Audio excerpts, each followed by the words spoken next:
Grande César, tenho aqui algumas palavras para você, com esse fundo maravilhoso do nosso Mengão, mas eu quero deixar aqui algumas palavras rápidas.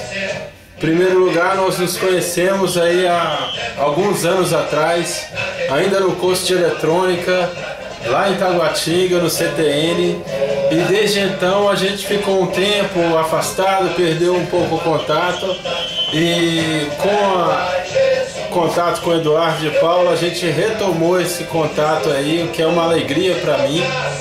Quero dizer para você que você é uma pessoa sensacional, uma personalidade firme, e que continue assim, que tenha muita paz, muita saúde nesses 40 anos que já chegaram, e é a metade da vida, meu amigo. Agora vai começar outra metade melhor ainda da sua vida.